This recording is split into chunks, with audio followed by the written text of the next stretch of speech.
In the book Narrative of the Life of Frederick Douglass, Frederick Douglass talks about how he became inspired to read.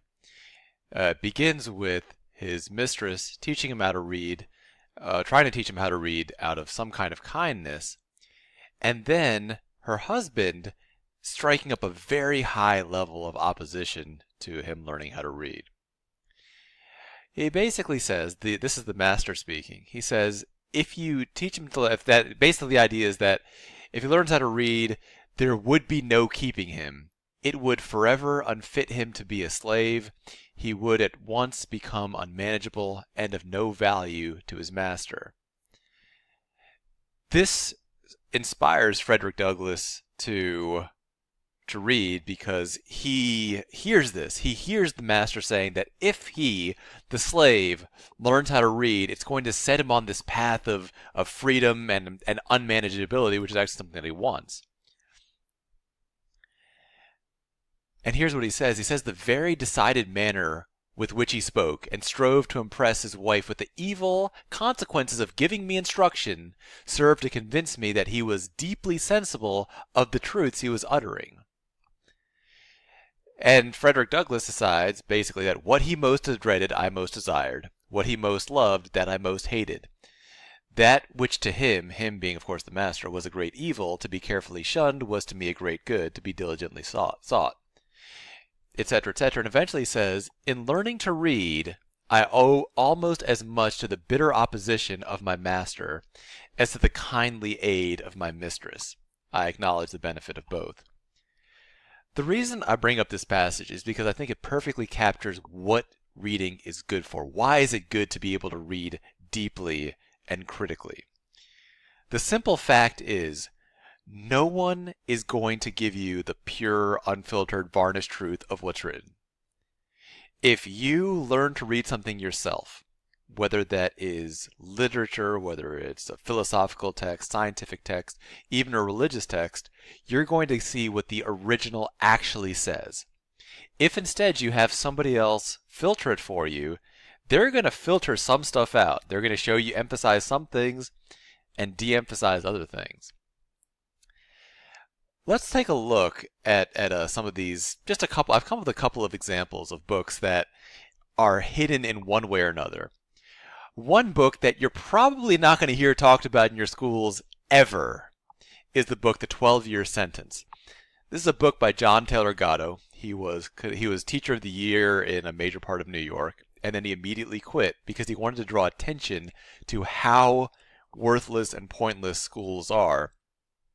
And the book is called The 12-Year Sentence because he basically says that being in a school is essentially like being in prison for 12 years. That book is never going to be mentioned in your school. It's never going to be discussed in your school because it is actively going against the interests of your school. Now, other books are shunned more subtly. Books like Zen and the Art of Motorcycle Maintenance, it's a powerful book. It's a life-changing book for so many people. It was certainly for me. But it's almost never mentioned in college philosophy departments for the simple reason that it goes against everything they're saying. So they don't really want it to be discussed too much.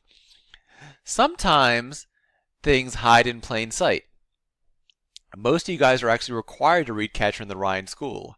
And some of you may have heard in your English classes that more than one assassin has had basically nothing but the book Catcher in the Rye with him when they've gone to assassinate somebody. There's clearly something very powerful about this book, very unsettling, and some set of ideas in there that can catch fire in the mind. With Catcher in the Rye, though, they don't hide it outright. Instead, they just show it to you too early. They usually show it to you in 9th or 10th grade, where honestly it just doesn't have any effect. The idea is if you read it in 9th or 10th grade, maybe you won't read it when you're 20 or 21 or 22, and that might have a bigger impact on you. And so that's kind of hiding in plain sight. You can't rely on anybody else to read for you. No one else is going to tell you the absolute unvarnished truth. Adults always hide things from kids, always, 100% of the time. No adult in the whole world is really going to give you the unfiltered, unvarnished, actual truth. You're going to have to find that for yourself. And if you want to be able to find that truth for yourself, you're going to need to be able to read. And I don't just mean sound out the words. I mean actually read critically, analytically, understand exactly what something's saying. Now you might say, well, Arvin, you seem like a pretty okay guy. Maybe I can trust you. No, you can't. No, you can't. Not at all. Look at what I just did. When I read you this thing, did I start at the beginning of the sentence? No, of course not. Why? Because if I start at the beginning of the sentence, I would have to use out loud a word that I don't particularly want to use out loud. So I skipped it. I lied to you. It was a lie of omission. It was a small little lie, and it's corrected by the fact that maybe I'm telling the truth now. But the point is, even in this discussion of telling you guys that you need to learn to read for yourself, I specifically left out something that I was just uncomfortable saying.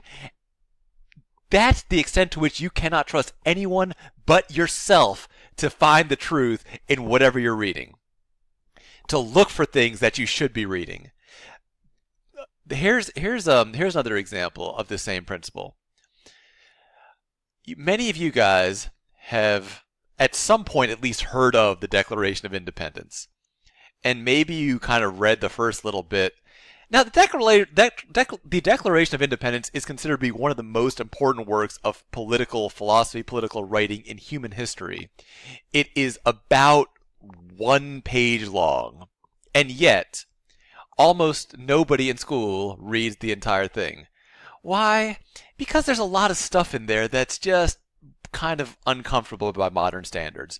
Here's an example. This is from the Declaration of Independence, where the writers, the authors, are complaining about the abuse of King George. He has excited domestic insurrections amongst us, and has endeavored to bring on the inhabitants of our frontiers, the merciless Indian savages, whose known rule of warfare is an undistinguished destruction of all ages, sexes, and conditions. And what they're saying over here is King George has caused the Native Americans to attack the settlers, and they're saying that what the Native Americans do is they kill everybody, no matter how old or young, whether they're a man or a woman, whether they're sick or whatever, they're going to kill everybody. And that, again, it's something that in the modern era, it's just kind of an uncomfortable thing to discuss, so a lot of times people just gloss it over. Again, the Declaration of Independence is not so terribly long that you couldn't read it in school. It's not so insignificant that you shouldn't read it, but it has a lot of stuff that's kind of offensive by modern standards. No one is ever going to tell you the unvarnished truth. You have to find it yourself. The reason that reading is so important is not just so you can get a good SAT score. Yeah, fine, get a good SAT score.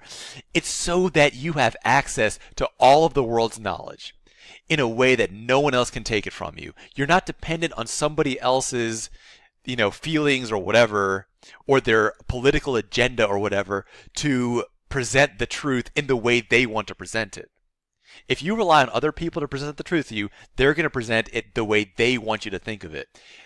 If you can read yourself, then you're going to be able to access the true, real, actual, uncomfortable, unvarnished, uncolored truth. And the way to do that is develop the skills that matter. Again, things like grammar, logic, vocabulary, all the stuff that we work on. It's not just for the SAT. It's to give you access to the world's information and to give you access to the unfiltered truth.